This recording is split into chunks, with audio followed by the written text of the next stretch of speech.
what happened from 2015 to then 19 to where we are now? Like, what do you think happened? This virus was transferred to China, and then it was escaped either intentionally or unintentionally, and now we're in this situation. Is that what you think happened?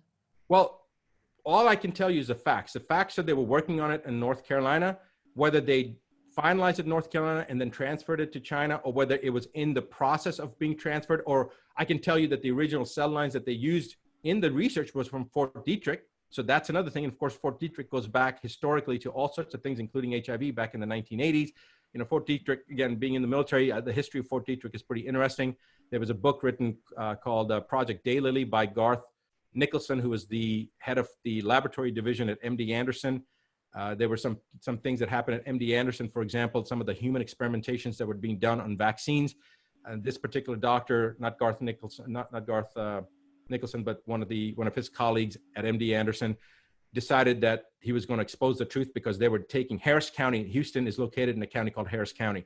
Harris County jail system, they were using these vaccine as experimentation, human experimentation, using it on the inmates in Harris County jail.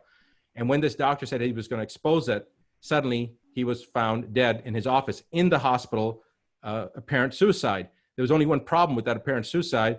The exit wound was in the front of his head. The entry wound was in the back of his head. So when you start looking at things like this, and of course, nobody talks about it, the media doesn't talk about it. And there's been these histories of these reported suicides. Dr. Bradstreet, who was a friend of mine, who I was a keynote speaker on Friday of this conference that happened in May of 2015. He was a keynote speaker with two other doctors on that Saturday. I was talking to him. He had a new book coming out. He just got married. He was happy. 2 weeks later, he's found dead in North Carolina. He's from Florida. He's found in North Carolina with apparent reported suicide with a gunshot wound to his chest. Okay, now people don't shoot themselves in the chest, but suicide.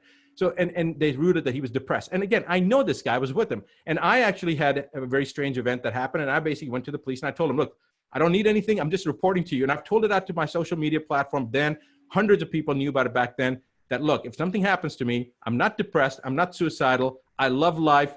And don't worry about me. I'm not worried about that part. I'm just wanting to make people make sure that if somebody rules it a suicide, it's not. Okay? Whatever it is, it's not suicide.